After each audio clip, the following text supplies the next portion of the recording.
ना कम ना ज्यादा, बैलेंस योर लाइफ। कभी कभी हमें लगता है कि हम जरूरत से ज्यादा मेहनत करके पैसा कमा रहे हैं, लेकिन हम खुश नहीं हैं। समाज में हमारी वो इज्जत नहीं है जो होनी चाहिए।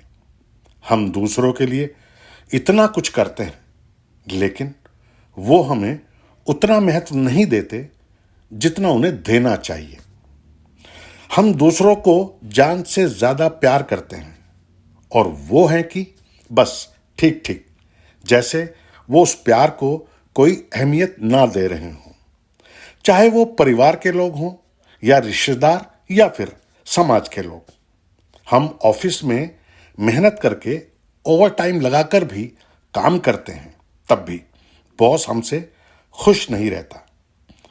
अगर हम सामाजिक जीवन में अपनी पहचान बनाने के लिए समाज के कार्यों के लिए अपना समय देते हैं, तो हम अपने प्रोफेशनल लाइफ में प्रोग्रेस नहीं कर पाते। पैसा है तो हेल्थ अच्छी नहीं है, हेल्थ बहुत अच्छी है तो पैसा नहीं है।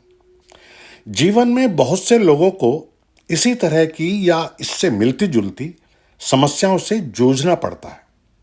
इसका बहुत सीधा सीधा कारण है कि हम अपनी लाइफ में बैलेंस बनाकर जिंदगी को नहीं जीते। एक बार मैं किसी मैगजीन में एक जोक पढ़ रहा था कि एक बार एक शहर के गवर्नमेंट एडेड मुर्गी खानों में मुर्गियां बहुत मर रही थी। तो एक सरकारी इंस्पेक्टर चेक करने के लिए विजिट पर आया। जब वो इंस्पेक्टर पहले मुर्गी खाने में विजिट करने गया, तो उसने मुर्गी खाने के मैनेजर से पूछा कि आप लोग मुर्गियों को क्या खिलाते हो जो जल्दी जल्दी मुर्गियां मर रही हैं। तो मैनेजर ने यह सोचकर कि कहीं मेरे ऊपर बात ना आ जाए, तो उसने कहा, सर, हम लोग मुर्गियों को दिन में 4-5 बार दाना पानी देते हैं और कभी कभी तो ड्राई फ्रूट्स भी खिलाते रहते हैं। तो इंस्पेक्टर ने नाराज होते हुए कहा कि तुम्हारी मुर्गियां ओवर ईटिंग के कारण मर रही हैं, और उस मुर्गी खाने की रिपोर्ट खराब लिख दी। शाम को दूसरे मुर्गी खाने वाले मैनेजर आपस में मिले तो पता चला कि इंस्पेक्टर साहब बहुत सख्त हैं और ओवर ईटिंग को मुर्गियों के मरने का रीजन मान रहे हैं। जब अगले दिन इंस्पेक्टर साहब दूसरे मुर्गी खाने पर विजिट के लिए गए, तो मैनेजर से पूछा, आप मुर्गियों को क्या खिलाते हैं? तो मैनेजर बोला, सर, सरकार से हमें खर्चे के हिसाब से बजट बहुत कम मिलता है, इसलिए हम दिन में एक आध बार थोड़ा सा दाना पानी डाल देते हैं।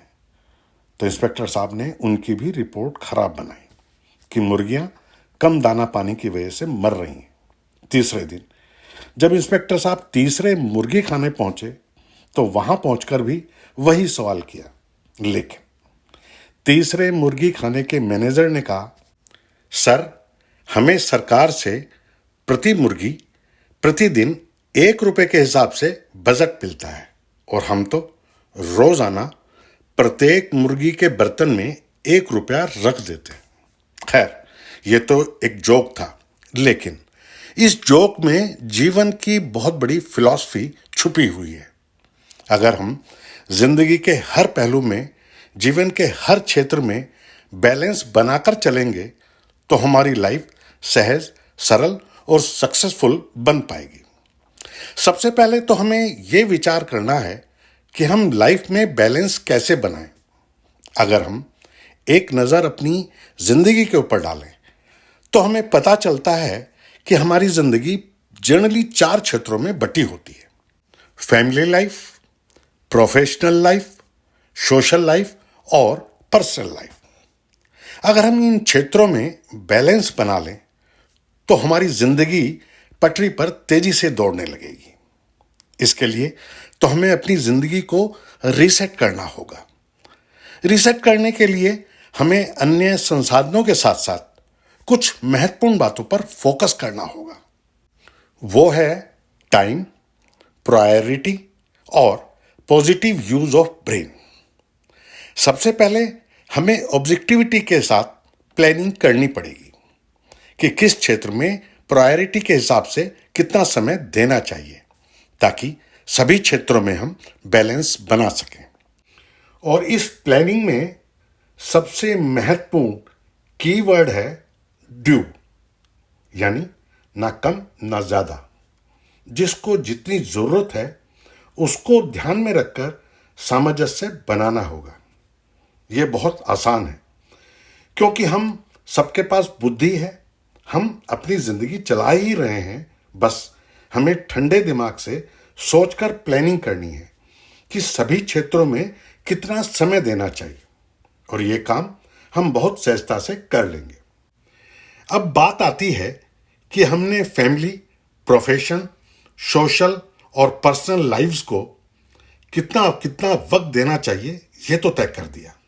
अब हमें इन क्षेत्रों में भी एक एक करके यह तय करना होगा कि इनको हम अपनी क्षमता अनुसार कैसे सबसे अच्छे तरीके से मैनेज करें। अब क्योंकि हमारे पास एक बेसिक फॉर्मूला तो है ही, यानी टाइम, प्रायोरिटी और ऑब्जेक्टिव प्लानिंग। इसके साथ साथ कीवर्ड ड्यू, यानी न कम न ज्यादा। अब हमें इस फॉर्मूले को ध्यान में रखते हुए कार्य करना है। साथ ही जब हम ये प्लानिंग उस क्षेत्र के लिए कर रहे हों तो परिस्थितियां अनुसार हमें प्रायोरिटी को, टाइम को, एनर्जी को, फाइनेंस को और अपने इमोशंस को पॉजिटिव डायरेक्शन में मैनेज करना है। फॉर एग्जाम्पल, जब हम ऑफिस में काम कर रहे हों तो हमें अपने कार्यों की प्रायोरिटी लिस्ट बनानी चाहिए। जो सबसे अर्जेंट और सबसे महत्वपूर्ण हो उसे पहले पूरा करना चाहिए, और बाकी काम प्रायोरिटी लिस्ट के हिसाब से। हमें अपने सीनियर्स और जूनियर्स दोनों वर्गों को उचित टाइम और उचित सम्मान प्रदान करना चाहिए। साथ ही हमें अपनी एनर्जी को भी ध्यान में रखकर कार्य करना चाहिए। और इसी प्रकार अन्य क्षेत्रों में भी हम मैनेज कर सकते हैं। फैमिली में इमोशंस और फाइनेंस को मैनेज करना एक चैलेंज जरूर रहता है, लेकिन अगर हम ना कम ना ज्यादा के बेसिक फॉर्मूले पर चलेंगे, यानी प्यार हो या समय, पैसा हो या भावनाएं, हमें ऑब्जेक्टिविटी से मैनेज करना है। हमारी स्पाउस हो, बच्चे हों, पेरेंट्स हों, भाई बहन या रिश्तेदार हों, उनको उनका ड्यू मिलना ही चाहिए, लेकिन ना कम ना ज्यादा। विशेष रूप से बच्चों के लिए, क्योंकि बच्चों को ज्यादा लिबर्टी देते हैं तो बच्चों के बिगड़ने के चांसेस रहते हैं। अगर उन पर सख्ती करते हैं तो उनके स्वास्थ्य पर असर पड़ता है और उनकी प्रोग्रेस पर चेक लगता है। साथ ही इस फॉर्मूले पर चलते हुए हम समाज को तो बहुत सहजता से मैनेज कर ही सकते हैं, लेकिन सामाजिक क्षेत्र के लिए एक बात बताना जरूरी समझता हूं कि कभी कभी ऐसा भी देखा गया है कि अगर हम किसी व्यक्ति को जरूरत से ज्यादा महत्व देने लगते हैं तो वो व्यक्ति अपने को बहुत बड़ा और हमें कमतर आंकने लगता है, और कभी कभी तो वो व्यक्ति हमारे आत्मसम्मान को चोट पहुंचाने वाला व्यवहार भी कर देता है। इसलिए सम्मान सबका, लेकिन आत्मसम्मान को बनाए रखते हुए। और सबसे महत्वपूर्ण बात आती है कि हमें अपनी पर्सनल लाइफ को भी ड्यू प्रायोरिटी देनी चाहिए। कुछ लोगों को देखा गया है कि वो अपनी जिम्मेदारियां निभाते निभाते अपनी पर्सनल लाइफ को वक्त नहीं दे पाते। उन्हें सोचना चाहिए कि अगर वो हेल्दी होंगे, उनका मानसिक स्वास्थ्य अच्छा होगा और वो हैप्पी होंगे, तो वो जिंदगी के और क्षेत्रों में भी बेहतर तरीके से अपनी जिम्मेदारियों का निर्वाह कर पाएंगे। हमें अपनी हेल्थ का भी पूरा ध्यान रखना है। उसके लिए डाइट प्लान, योगा और एक्सरसाइज को मैनेज करना है, और फिर हमारा ब्रेन प्रोएक्टिव बना रहे, इसका भी ध्यान रखना है। कुछ समय मेडिटेशन, पसंदीदा म्यूजिक आदि के लिए भी समय निकालना चाहिए।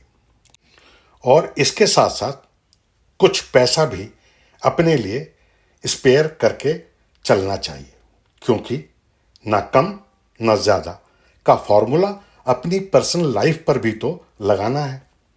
हमारा ड्यू तो हमें भी मिलना ही चाहिए। इस पूरी प्लानिंग में और इसे मैनेज करने में एक हैबिट हमारी बहुत हेल्प कर सकती है। वो है कि हम जहां भी हों वहीं रहें और वहीं की सोचें, यानी जहां फिजिकली मौजूद हों मेंटली भी वहीं प्रेजेंट रहें। एक सेइंग है ना, work while you work, play while you play. और अंत में एक बार फिर, जिंदगी को सहज, सरल और सक्सेसफुल बनाने के लिए जिंदगी के हर पहलू में ये बात लागू करनी चाहिए, ना कम ना ज्यादा। अगर ये वीडियो पसंद आई हो तो प्लीज लाइक एंड शेयर कीजिए, और चैनल सब्सक्राइब ना किया हो तो प्लीज सब्सक्राइब करना ना भूलें। धन्यवाद।